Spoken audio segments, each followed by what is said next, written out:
السلام عليكم ورحمة الله.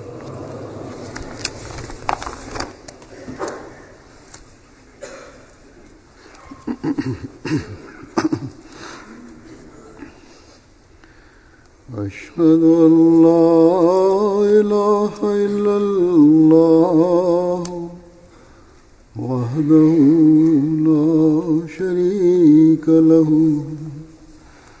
وأشهد أن محمدًا عبده ورسوله أما بعد فأعوذ بالله من الشيطان الرجيم بسم الله الرحمن الرحيم الحمد لله رب العالمين الرحمن الرحيم مالك يوم الدين إياك نعبد وإياك نستعين اهدنا الصراط المستقيم صراط الذين أنعمت عليهم غير المغضوب عليهم ولا الضالين.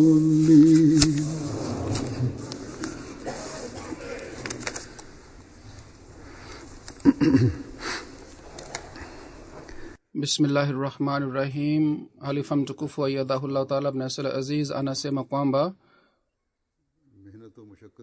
tabia ya Sayyidina alayhi salatu wasalam kuhusu kufanya bidii na juhudi na kwa ajili ya kuwa na mwenye afya njema na kwa ajili ya kufanya kazi kwa vizuri. Kuhusu hii desturi ya Sayyidina alayhi salatu wassalam ilikuwa nini? Kuhusiana na hii Hazrat Muslim Maud radhiyallahu ta'ala anhu anasema kwamba Sayyidina alayhi salatu wassalam alikuwa si mvivu hata kidogo, bali alikuwa mwenye kufanya bidii sana.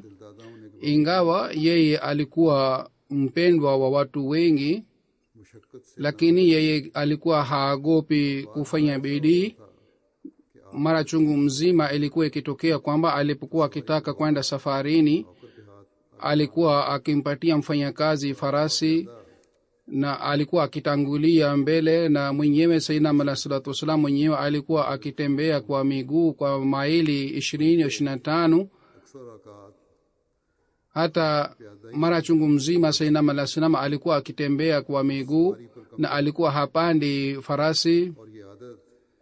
Na tabia yake hii ya kutembea kwa miguu aliendelea kufanya hivi mpaka mwisho wa uhai wake. Hata katika umri wa miaka 70, wakati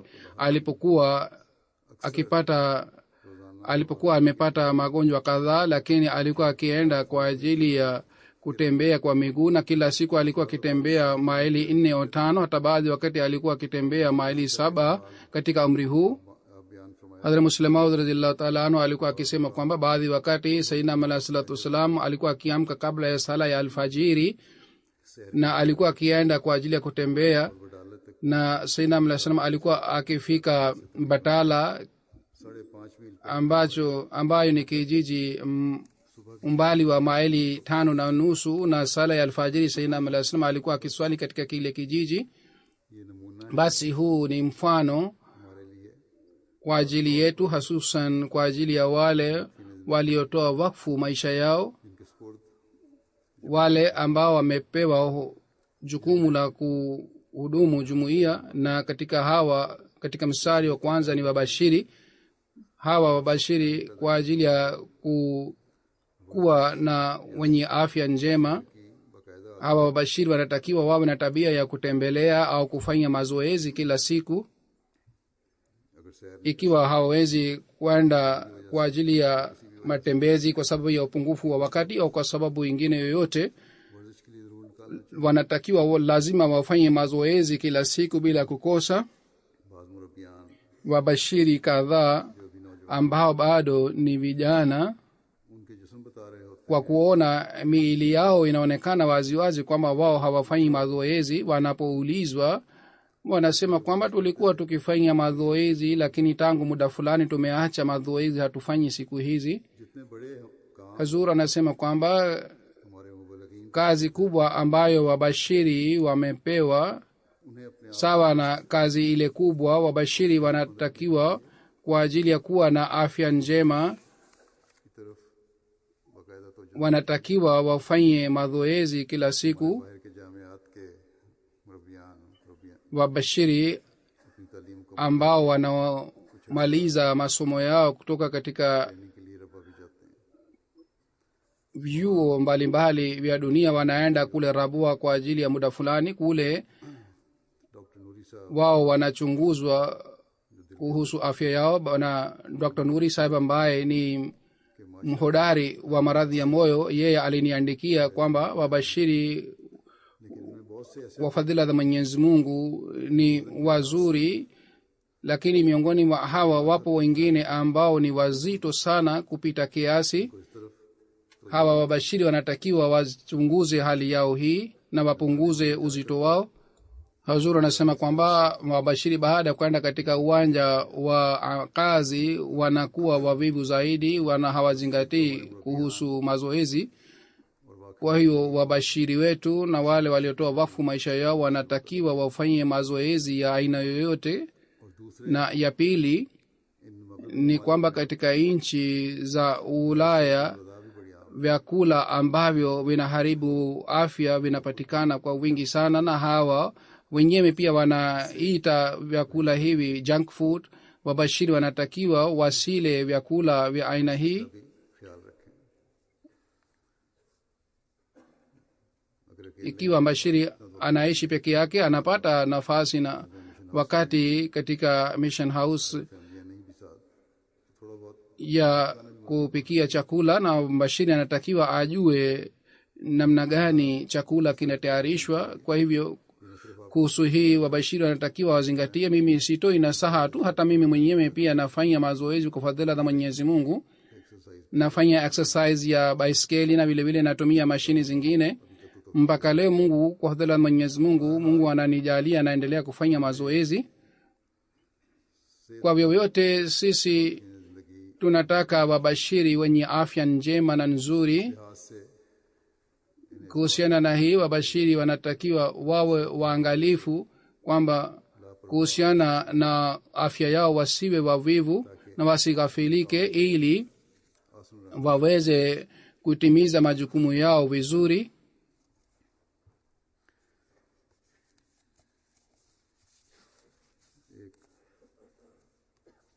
और वाकई Kuna tukio lingine मसीह अलैहिस्सलाम के हवाले से kumhusu Sayyidina alayhi salatu wassalam. Hadhrat Muslim Maud alieleza, आजकल तो loud speaker वगैरह siku hizi kwa kutumia loudspeaker tunafikisha ujumbe wetu kila mahali, इस वजह से हम में से बहुत na kwa sababu ya hii wengi wetu hawana tabia ya kuzungumza kwa sauti ya juu, या एक हद तक au wanaweza kuzungumza kwa sauti ya juu kwa kiasi fulani, hasisan wale wanaotoa mawaidha na wabashiri. मैदान Baadhi wakati katika uwanja wa mahubiri wanapokwenda kwa ajili ya mahubiri, hawa wote wanatakiwa wakumbuke kwamba wanatakiwa wajizoeshe tabia ya kuzungumza kwa sauti ya juu, kwa sababu sehemu kadhaa mitambo ya kupaza sauti haipatikani, hususan katika nchi za maskini. पुराने ज़माने में Zamani पहुंचाने का kulikuwa hakuna mitambo ya kupaza sauti जाने के लिए kwa ajili ya kufikisha ujumbe na sauti. Watu walikuwa wakifanya juhudi sana na ilikuwa ngumu sana, na kwa ajili ya hii watu walikuwa wakifanya mazoezi ili waweze kufikisha sauti yao. Sayyidina alayhi salatu wassalam katika hali ya kawaida alikuwa akizungumza katika sauti ya chini sana, lakini wakati wa dharura, wakati दुनिया को alipotaka इस्लाम की तालीम से आगाह kufahamisha watu kuhusu mafundisho ya dini tukufu ya Islam, katika hali hii hali yake ilikuwaje? मुस्लिम और Hali yake Hadhrat Muslim Maud radhiyallahu ta'ala anhu ameeleza मसीह अलैहिस्सलाम kwamba Sayyidina Ahmad alayhi salatu wassalam katika Lahore aliposimama kwa ajili ya kutoa hutuba, Lahore का सबसे वसी ukumbi mkubwa wa Lahore ulipangwa kwa ajili ya hutuba yake, na ukumbi ule ulikuwa umejaa na watu के दरवाजे kuja kwa wingi kiasi hiki kwamba milango ya ukumbi ulifunguliwa, hata ukumbi maalum uliwekwa na ukumbi ule pia ulijaa na watu. आपकी आवाज जरा Kwa kawaida sauti ya Sayyidina alayhi salam ilikuwa chini sana, na kule katika ukumbi watu walipiga kelele pia. Lakini wakati Sayyidina alayhi salam alipoanza kuzungumza, ilionekana kwamba kama kutoka mbinguni kuna sauti fulani inatoka, na watu walikuwa wamekaa na walikuwa wanasikia खिदमत के लिए के हालात kwa makini. Anasema kwamba kupandisha sauti sawa na hali ni miongoni wa mambo ambayo ni muhimu sana. Kwa hiyo kuhusiana na hii pia, wale ambao wamepewa jukumu la kufikisha ujumbe wao wanatakiwa wazingatie jambo hili pia. बाज़ दफ़ा Baadhi wakati watu wengine wanaeleza fikira yao कि हमारी नेकी kwamba hali yetu ya mema haibaki katika hali moja, kwa hiyo sisi tuna wasiwasi sana kuhusu hali yetu hii. Huzuru anasema kwamba hii इंसान अपना ni jambo la furaha kwamba mtu aendelee kuchunguza hali yake, ये हालत जो मुझ में नेकी का kwamba upungufu wa mema uliopatikana ndani yangu शौक या इबादत में शौक na shauku nilikuwa ninayo zamani, shauku ile haipatikani katika ibada yangu. Kwa nini hali hii imepatikana? Na mtu anatakiwa awe na fikira kwamba asiendelee na hali hii na atafute njia ya kutibu hali yake hii. Kwa hivyo hali hii ni nzuri na ni yenye sifa, lakini baadhi wakati inatokea hivi pia कि ये कोई kwamba jambo hili si mbaya au tabia hii si mbaya, ज़्यादा नेकी और कम नेकी की तरफ आदत का bali हालत hali ya kuimarika katika mema na baadhi wakati kupungua kwa mema, hali hii inaendelea kupatikana mara kwa mara. Mtu mmoja alimjia Mtume sallallahu alaihi wa alihi wasallam, na huyo sahabi akasema kwamba mimi ni mnafiki, मैं जब आप mimi ninapokuwa kwako katika hafla yako hali ya imani yangu inakuwa nzuri sana, lakini wakati mimi ninapoondoka kutoka kwako basi hali ya imani yangu inakuwa tofauti, yani की और दिली पाकीज़गी की हालत वो नहीं रहती hali yangu ya mwema haibaki ile inayokuwa wakati ninapokuwa kwako. Kwa kusikia hii, Mtume sallallahu alaihi wa sallam alisema kwamba hii ndiyo ni alama na sifa ya muumini, wewe si mnafiki. तो हाँ हज़रत सल्लल्लाहु अलैहि वसल्लम की सोबत का जो असर है जाहिर है Na hii ni dhahiri kwamba wasahaba kwa sababu ya kukaa kwa Mtume Muhammad sallallahu alaihi wa sallam walikuwa wakipata athari sana, आपके पास बैठने na wale waliokuwa wakikaa kwa Mtume sallallahu alaihi wa sallam walikuwa wakikaa kwa moyo safi sana, na walikuwa wakikaa kwa ajili ya kujifunza, na walikuwa wakikaa ili waweze kupandisha madaraja yao mbele ya Mwenyezi Mungu. Lakini walipokuwa wakiondoka kutoka kwake hali yao ilikuwa ikibadilika. सहाबी के दिल Lakini yule sahaba wa Mtume sallallahu alaihi wasallam alikuwa na hofu ya Mwenyezi Mungu moyoni mwake na alikuwa na imani moyoni mwake, ndiyo maana akapata fikira hii, wazo hili na wasiwasi hii kwamba isije hali hii iendelee kwa muda mrefu, na isije ikatokea hivi kwamba polepole mimi niende mbali na dini, na isije unafiki upatikane ndani yangu. Na hii ndiyo ilikuwa fikra ya masahaba wa Mtume Muhammad sallallahu alaihi wasallam.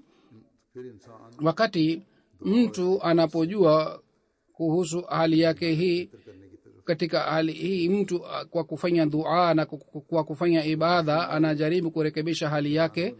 Hadhrat Muslim Maud radhiyallahu ta'ala anhu kwa kueleza mada hii alisema, कि हज़रत मसीह मौद अलैहिस्सलाम Sayyidina Ahmad alayhi salatu wasalam alikuwa akisema kwamba afya ya watoto kadhaa kwa sababu ya uangalifu wa kina mama inakuwa nzuri. Mtoto akipata shida kidogo, mama yake anaona kwamba mtoto amepata maradhi kubwa sana, mbaya sana, na matokeo yake ni haya kwamba kwa sababu ya uangalifu wa mama बच्चा बीमार anamtibu mtoto wake, na mtoto anasalimika katika kupata maradhi mkubwa na anasalimika katika magonjwa makubwa. जिन्हें बच्चे Lakini उस वक्त kina mama wengine ni wa aina hii, wanajua kuhusu maradhi ya mtoto wakati mgonjwa unapozidi sana, na katika hali hii kumtibu inakuwa ngumu. बच्चे की सेहत के लिए बहुत Kwa hivyo kuwa na fikira ya afya ya mtoto pia inamsaidia kuboresha afya ya mtoto wake. इसी तरह Vile vile hivyo ndivyo इस किस्म का वहम कि शायद ये ikiwa mtu anakuwa na fikira hii kwamba isije mtu akapata ugonjwa wa kiroho kwa sababu ya kupungua kwa imani, au ikiwa upungufu unapatikana katika mema au ibada, na mtu anapata wazo kwamba labda kwa sababu ya hii mimi naendelea kuwa mbali na Mwenyezi Mungu, basi fikira hii na wazo hili pia linaleta faida kwa ajili ya maaminio, इस तरह इंसान खतरे के मुकाबले के लिए na hivi mtu anakuwa tayari kwa ajili ya kupambana na hatari na anajilinda katika mashambulio ya shetani. नेकियों में बढ़ने Basi wale ambao wanapata hatua katika wema ताला के हुक्मों के लिए हुक्मों के मुताबिक कायम करने na wale ambao wanaishi sawa na amri za Mwenyezi Mungu ni wale watu ambao माँ की तरह sawa na mama wanakuwa na fikira ya kuhusu hali yao, नमाजों में kwamba katika swala yao, katika maombi yao, ikiwa upungufu umepatikana, isije upungufu huu usije kwa sababu ya uasi wao. उन्हें ऐसा इस वजह से उन्हें ऐसा रूहानी मरीज न बना दे Kwa sababu ya hii isije wakawa wagonjwa wa kiroho ambao hawawezi kutibiwa. हजरत सल्लल्लाहु अलैहि वसल्लम के Masahaba wa Mtume Muhammad sallallahu alaihi wa alihi wasallam walikuwa wenye bahati nzuri.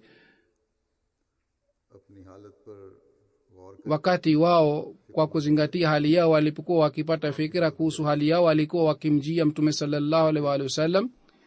Kisha की कुव्वत कुछ kwa sababu ya roho takatifu ya Mtume Muhammad sallallahu alaihi wa alihi wasallam walikuwa wakitibu maradhi yao. में रहते हुए Lakini sisi अपनी बात kwa kuwa na fikira hii इस्तग़फ़ार के जरिए को हमेशा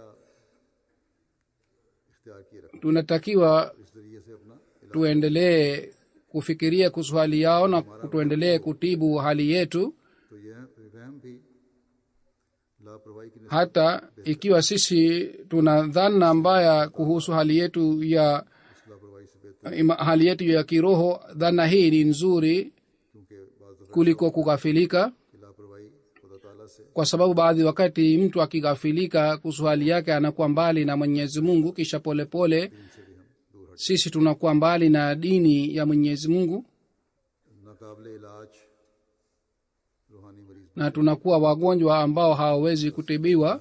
Basi kuhusiana na hii tunatakiwa tuwe waangalifu sana.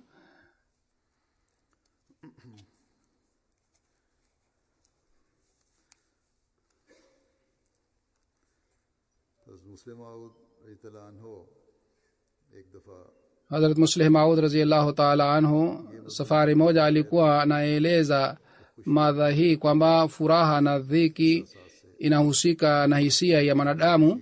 Kwa mfano, ikiwa kuna harusi katika nyumba fulani, kwa ajili ya furaha ya harusi, ikiwa mtu analazimika kukopesha, basi yeye anapata mkopo ili aweze kupata furaha na watu wanashiriki katika furaha yake. जिनको उससे Lakini wale watu ambao hawahusiki na furaha yake, kwa ajili yao उस शख्स का खुशी करना kusherekea kwa yule mtu au kusherekea kwa ile familia au kusherekea kwa jamaa zake के लिए अपने आप को तकलीफ na kuchukua mkopo kwa ajili ya sherehe hii na furaha hii haileti maana yoyote. Wao hawahusiki, hata kama mtu anasherekea kwa kupata mkopo au anasherekea kwa bila kupata mkopo. कोई शख्स अपने खानदान का Vile vile ikiwa mtu ambaye anaangalia familia yake, yeye akifa, basi huzuni inapatikana nyumbani kwake. जिनका उससे कोई ताल्लुक नहीं होता Lakini wale ambao hawahusiki naye, kwa ajili yao kufa kwake haileti madhara yoyote.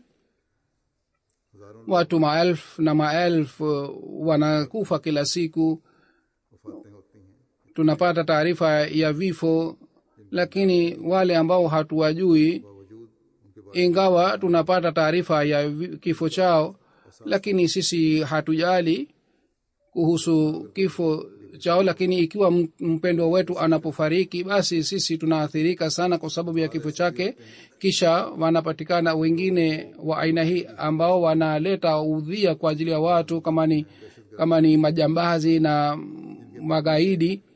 Hawa wakifa, kwa sababu ya kufa kwao watu wengine wanafurahi, lakini watu wa jamaa yake wanahuzunika kwa sababu ya kifo chao.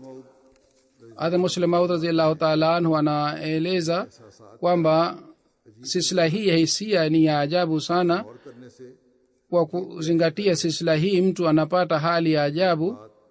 एक के लिए खुशी की घड़ी Kitu fulani inakuwa furaha na yenye raha kwa ajili ya mtu mmoja, lakini kwa mtu mwingine inakuwa huzuni, और बहुत से ऐसे होते na wanapatikana wengi ambao hawahusiki na furaha wala huzuni. हैं कि ये मजमून मुझे हजरत मसीह मौद Madha hii Sayyidina Ahmad alayhi salatu wassalam alinifundisha katika sentensi moja. Anasema Sayyidina Ahmad alayhi salatu wassalam alikuwa akisoma magazeti bila kukosa. Hazur anasema kwamba hii pia kwa ajili ya wale ambao wamepewa jukumu la kuhudumia dini, wao pia wanatakiwa wasome magazeti kila siku bila kukosa, na wanatakiwa wasome habari ndogo ndogo. Kwa hiyo Muslimu anasema Sayyidina Ahmad alayhi salam alikuwa akisoma gazeti kila siku. Siku moja 1907 Sayyidina Ahmad alayhi salatu wasalam, wakati alipokuwa anasoma gazeti, akaniita kwa kuita jina langu Mahmud, na aliniita kama yeye anataka nimfikie haraka haraka. और ऐसी आवाज थी जैसे कोई जल्दी होगा Yani aliniita katika sauti ambayo ilionekana kwamba ananitaka nifike kwake haraka. Nilipofika kwake, Sayyidina Ahmad alayhi salam alinisomea habari kwamba mtu mmoja ambaye jina lake sikumbuki kwamba amekufa. Hadhrat Muslimu anasema kwa kusikia habari hii mimi nikaanza kucheka na nikasema kwamba mimi sihusike na habari hii. Sayyidina Ahmad alayhi salam akasema kwamba nyumbani kwake watu watakuwa nalia sana, na wewe unasema kwamba wewe hujali. Sababu yake ni nini? Hadhrat Muslimu anasema sababu yake ni nini? Anasema sababu yake ni hii kwamba yule ambaye hatuhusiki naye sisi hatujali kuhusu huzuni yake. Vile vile ikiwa kuna jambo la furaha, sisi pia hatuhusiki na furaha yake. ये बात हजरत मुस्लिम मौद इज़ान हो जब Wakati Hadhrat Muslim Maud alipoeleza tukio hili lilitokea wakati ndoa ya mtoto wa alifa wa kwanza Amir Abdussalam ilitangazwa. और फिर हजरत मुस्लिम मौद ने अपने जज्बात का Kisha Hadhrat Muslim Maud alieleza hali ya moyo wake hivi kwamba ikiwa Hadhrat Khalifatul Masih Awwal angekuwa hai, basi yeye angesherekea vizuri ndoa ya mtoto wake na mwenyewe angefanya maombi sana kwa ajili ya mtoto wake, दूसरों को भी किस कदर na kwa sababu ya hii wengine pia wangepata hamu ya kufanya maombi. और ये सोच Amesema हमारे दिलों tukio hili na wazo hili lingeleta hali fulani mioyoni mwetu. के करीबी के खुशी का मौका Yani ikiwa kuna तो ये खास wakati wa sherehe na furaha ya karibu jamaa yetu, tunafurahi वो हमारा प्यारा na hali ile अपने करीब inatuletea hali fulani na और फरमाते हैं कि इस और खुशी की tungefanya maombi सर से पैर तक दौड़ाती है ये बात na tungefurahi sana kwa sababu ya hii. Basi Huzur anasema tunatakiwa tukumbuke kitu hiki kwamba kwa ajili ya खास तौर पर wale watu waliotufanyia hisani na kwa ajili ya watoto wao tufanye maombi. Wakati wa furaha na dhiki tunatakiwa tushiriki pamoja nao, अमूमी तौर na kwa ajili ya wanajumuiya kwa kawaida pia tunatakiwa tushiriki katika furaha yao na katika huzuni yao, kwa sababu jumuiya pia ni sawa na mwili moja, हर फर्द जमात के दर्द को और उसकी na hali yake inajulikana. Wakati sisi tunahuzunika pamoja na huzuni ya wengine na tunafurahi pamoja na furaha ya wengine, na hii ni njia nzuri ya kuleta umoja katika jumuiya.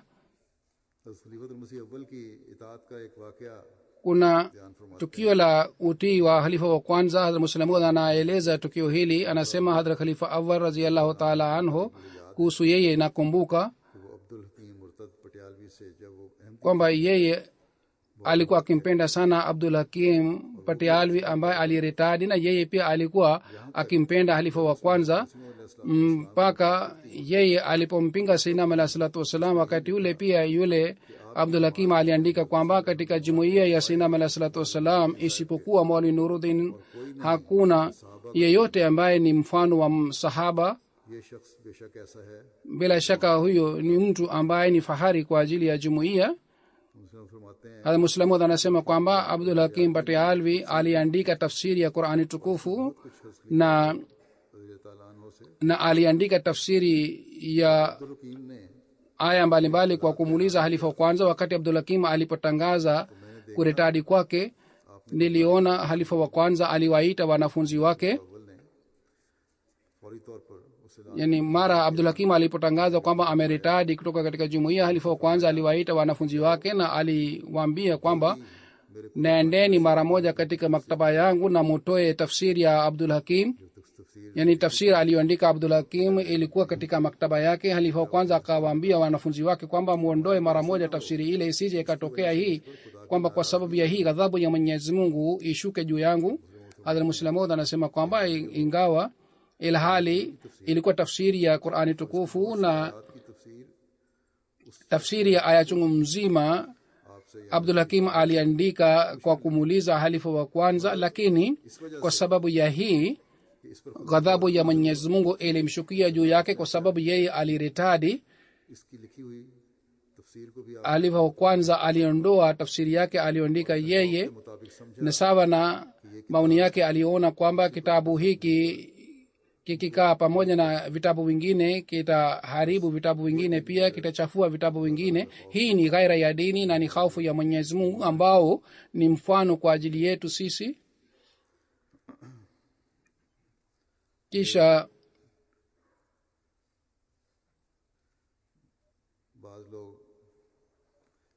watu wengine wanaleta shutuma kwamba chini ya nidhamu mtu fulani amepewa adhabu au hatua imechukuliwa dhidi ya mtu fulani. Yule mtu ambaye dhidi yake hatua ilichukuliwa anasema kwamba dhidi yangu hatua ilichukuliwa ilikuwa si sahihi, na mtu fulani haikuulizwa na yeye alipewa msaada toka kwa jumuiya. Hazur anasema shutuma za aina hii si kitu kipya.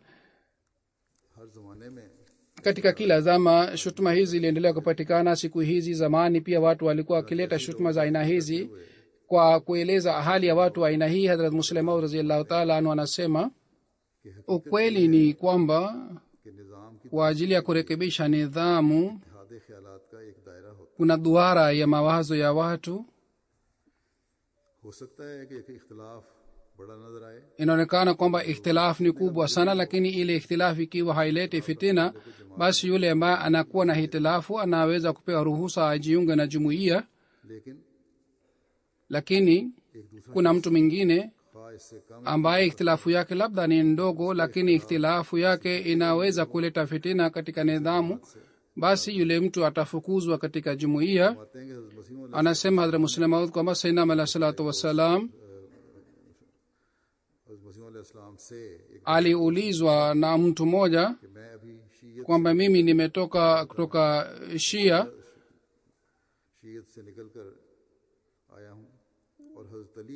na naamini kwamba Hazrat Ali radhiyallahu ta'ala anhu alikuwa mbora zaidi kuliko Hazrat Abubakar na Hazrat Umar radhiyallahu ta'ala anhu, kwa sababu mimi nilikuwa chini ya mawazo ya Shia. Je, kwa kuwa na wazo hili naweza kufanya bayati yako? Sayyidina alayhi salatu wasalam alimwandikia kwamba sawa, ndiyo unaweza kufanya bayati yangu, lakini dhidi ya yule mtu Sayyidina alayhi salatu wasalam aliwafukuza watu kadhaa kutoka Qadian kwa kuadhibu. Na kuhusu hawa watu Sayyidina alayhi salam alitoa tangazo pia, lakini sababu ilikuwa hii kwamba walikuwa hawasali swala 5 kwa jamaa, na wengine walikuwa wa aina hii kwamba katika hafla zao walikuwa wakivuta huka, yani sigara, na walikuwa wakizungumza mambo ya ufedhuli.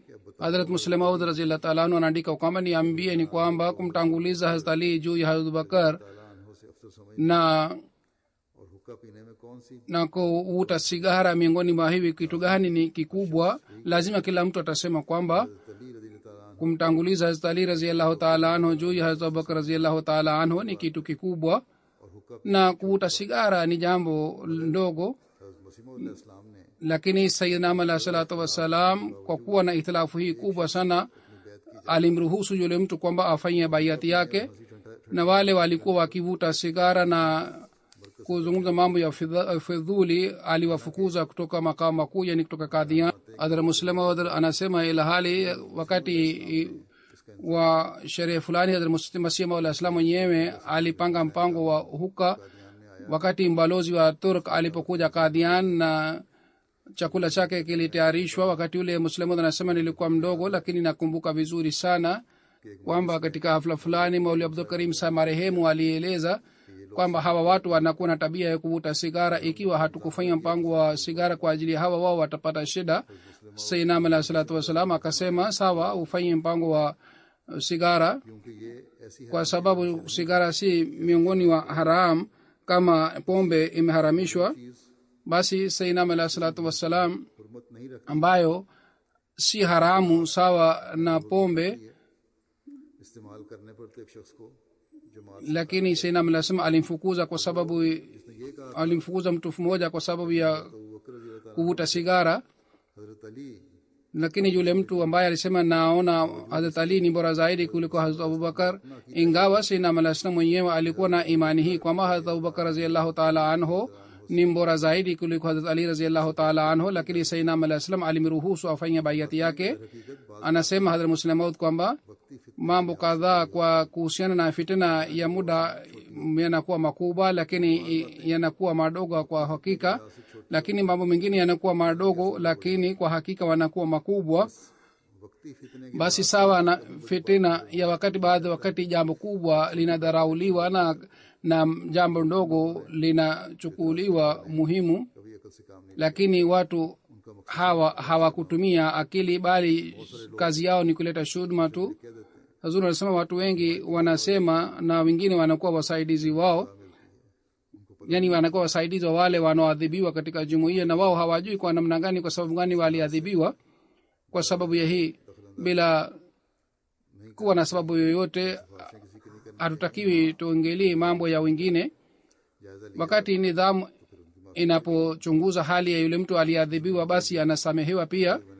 Basi Hazur anasema kama niliyosema, wanaoleta shutuma wanapatikana hata siku hizi pia, wanafanya kazi kinyume na nidhamu. Wakiadhibiwa, badala ya kurekebisha hali yao, wao wanaanza kuzungumza dhidi ya nidhamu, kisha wanataka kwamba sisi tutabaki katika hali yetu hii, lakini kwa kuwa na hali yetu hii nidhamu ya jumuiya itukubali, sisi hatutarekebisha hali yetu.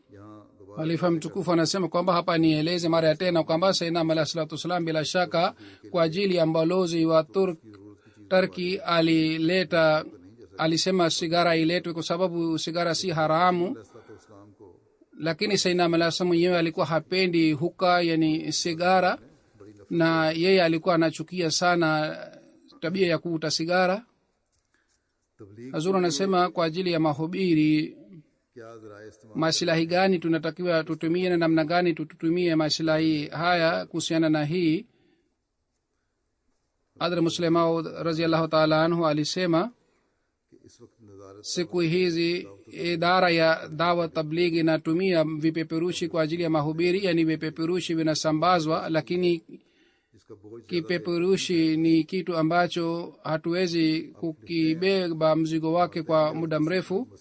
Anasema wakati wa Sayyidina alayhi salatu wasalam mahubiri yalikuwa yakifanywa kwa kupitia vipeperushi na matangazo, na matangazo haya yalikuwa katika juu ya ukurasa 2-3, na kwa sababu ya matangazo haya mapinduzi yalikuwa yakipatikana, na vipeperushi vilikuwa vikisambazwa katika idadi chungu mzima, yani 2,000 au 3, hata baadhi wakati katika idadi ya 10,000 vipeperushi vilikuwa vikichapwa. Lakini Hadhrat Muslim anasema sasa jumuiya yetu imeongezeka sana, kwa hivyo sasa sisi tutatangaza jumuiya kwa kuchapa vipeperushi katika idadi ya 50,000 au 100,000 kisha muone namna gani watu watavutika kiasi gani kwa sababu ya vipeperushi hivi. Hazur anasema kwa fadhila za Mwenyezi Mungu siku hizi vipeperushi vinachapwa katika idadi ya mamilioni na mamilioni, na athari yake inapatikana juu ya nchi zingine pia. Sasa kutoka Marekani nilipata taarifa kwamba katika Sweden kuna idara ya habari, wao waliwasiliana na mwanajumuiya yetu kwamba katika Sweden watu wanavutika upande wa Islam, kwa hiyo watu wanataka kusikia kuhusu Islam. Kwa hiyo sisi tunataka kuchukua interview yako. Hazur anasema hivi pia watu wanavutika. Mimi nilipoenda kutembelea nchi hizi, watu malaki walipata ujumbe ya Islam.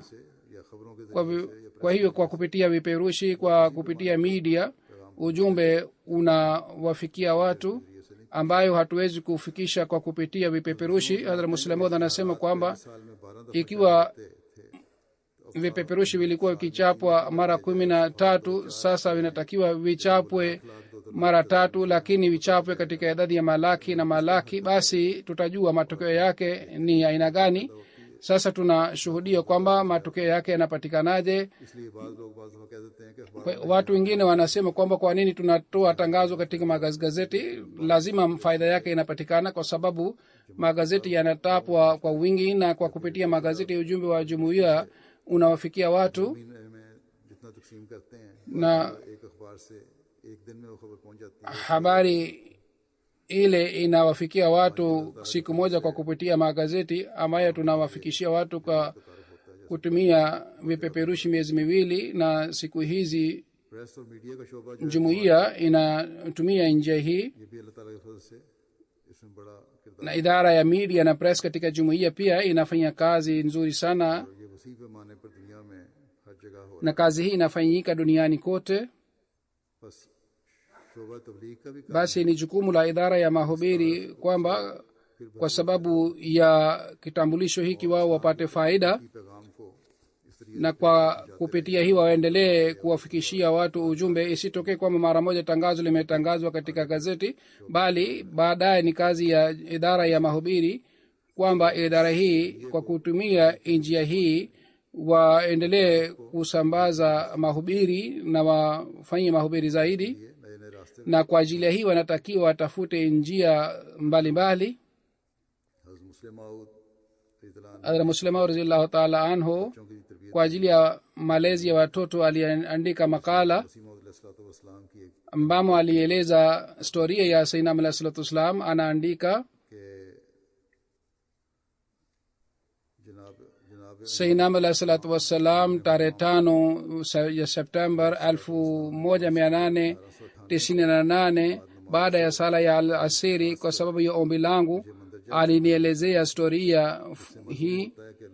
Kwa kupitia historia hii inaonekana kwamba kumtegemea Mwenyezi Mungu na ucha Mungu wa kweli unamfanya mtu wa aina hii kwamba Mungu mwenyewe anakuwa msaidizi wake na anatimiza mahitaji yake katika njia ambayo wengine hawezi kujua.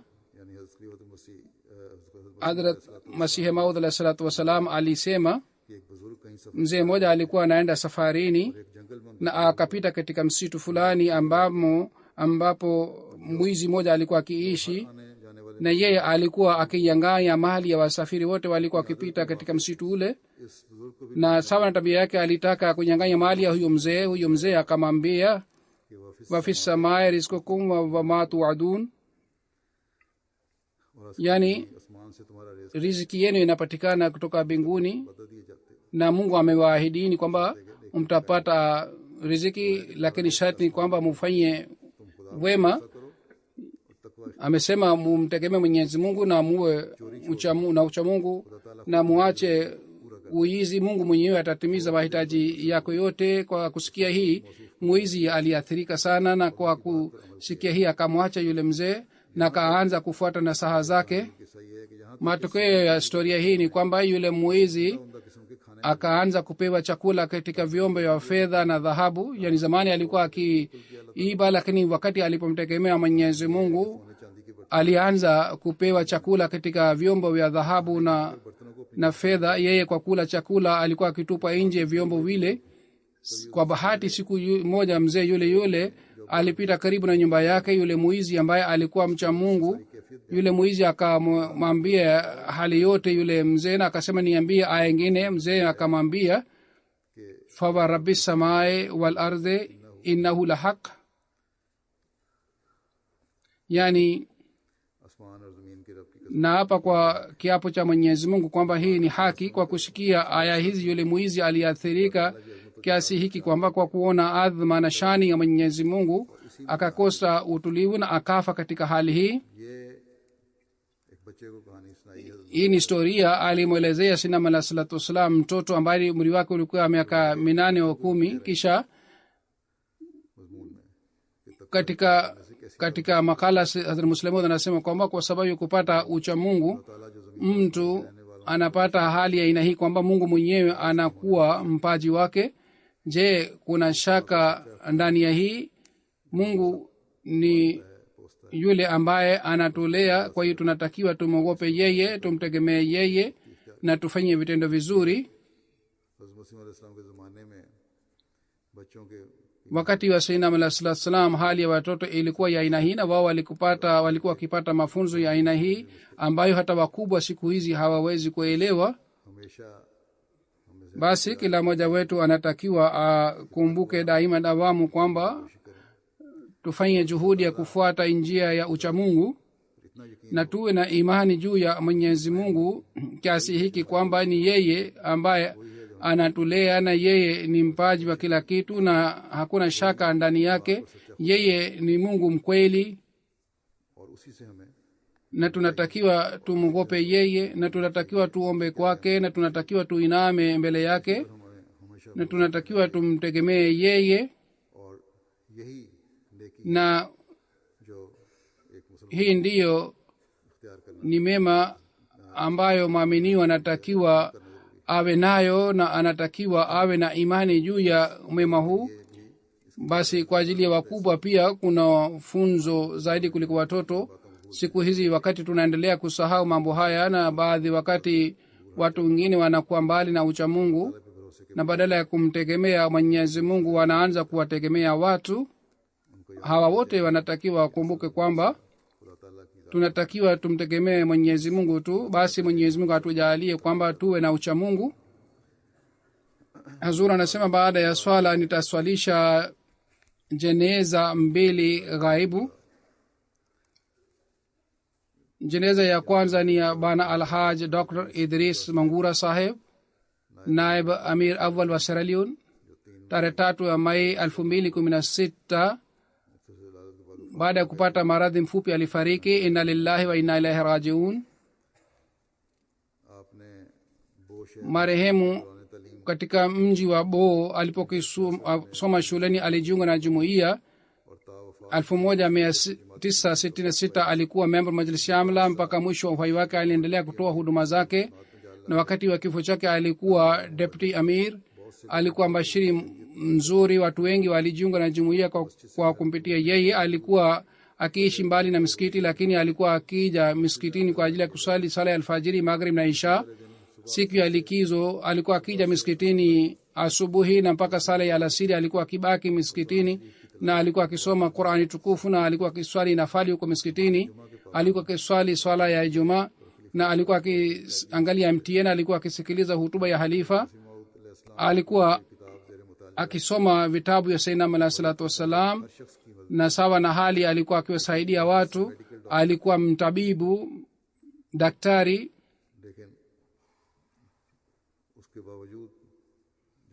lakini kwa kuwa na shughuli nyingi alitoa maisha yake kwa ajili ya huduma ya jumuiya. Bana Akil, mbashiri wa mkoa wa Bo, alimeandika kwamba wakati wote wabashiri walipokuwa wakileta ombi ya msaada na tulipokuwa tukikosa fedha katika bajeti yetu, bashiri alikuwa akiwachukua hawa watu na alikuwa akiwapeleka kwa Dr. Saheb. Na anasema haikutokea hata mara moja kwamba mtu alikuja kwake kwa ajili ya msaada lakini Dr. Saheb hakumsaidia. Marehemu alikuwa mtu mpole sana. Alikuwa akiwatibu wabashiri kwa makini sana, na alikuwa akiwapatia matibabu kutoka kwake, na alikuwa akiwaambia wafanye maombi. Alikuwa akiwatibu wagonjwa maskini kutoka kwake, alikuwa akiwasaidia, na alifanya operation hania ya watu wengi sana. Wakati mwenyewe alipokuwa mgonjwa, na mgonjwa alipokuwa akija kwake, alikuwa akimpeleka hospitalini na alikuwa akilipa fees yake. Al-Haj Sheikh Utamu ambaye ni daktari pia alijiunga na jumuiya kwa kumpitia yeye, na alitoa ardhi kwa ajili ya jumuiya. Marehemu alipojua kwamba huyu daktari amekuja baadaye lakini amepita mbele katika kujitolea, kwa hiyo yeye pia akatoa ardhi kwa ajili ya jumuiya. Vile vile kwa ajili ya ujenzi wa misikiti alitoa milioni 35. Marehemu alikuwa akifanya maombi sana kwa ajili ya jumuiya. Marehemu alikuwa musi, alikuwa akishiriki katika michango yote ya jumuiya. Hazur anasema hawa ni watu ambao wanaishi katika nchi za mbali, lakini kwa fadhila za Mwenyezi Mungu walipoamini waliendelea kupata maendeleo katika imani yao. Mwenyezi Mungu aiweke roho ya marehemu mahala pema huko peponi, na ajalie katika kizazi chake pia jumuiya aendelee kupatikana na watoto wake wawe watifu wa uhalifa. Jeneza ya pili ni ya Bi Mansura Begum Sahaba, mke wa Khalid Saifullah Khan Saheb, naib amir wa Australia. Tarehe 21 Julai 2016 katika Sydney alifariki. Na lillahi wa inna ilaihi rajiun. Alikuwa msaliaji wa swala, mwenye kufanya maombi sana, kusali sala ya tahajjud, na alikuwa na ghaira ya jumuiya. Alikuwa akipenda sana uhalifa, alikuwa mwanamke mwema sana. Hospitalini pia alikuwa akifikiria sana kuhusu swala yake. Kwa sababu ya maradhi alikuwa akisahau sala.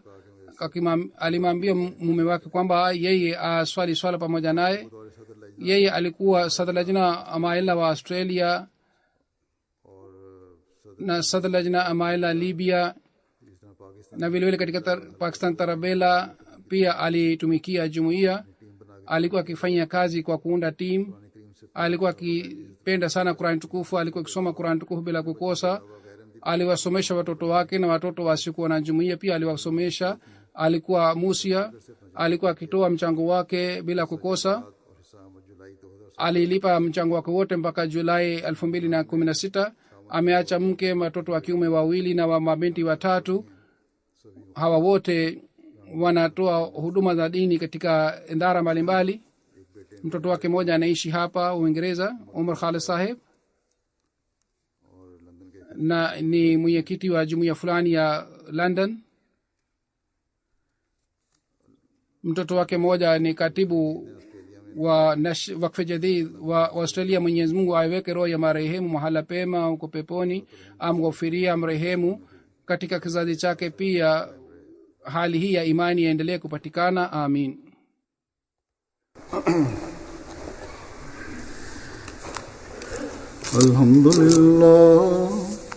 Alhamdulillah nahmaduhu wa nasta'inuhu. Alhamdulillah nahmaduhu wa nasta'inuhu wa nastaghfiruhu wa nu'minu bihi wa natawakkalu alayhi wa na'udhu billahi min shururi anfusina ومن سيئات أعمالنا من يهده الله فلا مضل له ومن يضلله فلا هادي له ونشهد أن لا إله إلا الله ونشهد أن محمدا عبده ورسوله. عباد الله رحمكم الله إن الله يأمر بالعدل والإحسان وإيتاء ذي القربى وينهى عن الفحشاء والمنكر والبغي يعظكم لعلكم تذكرون.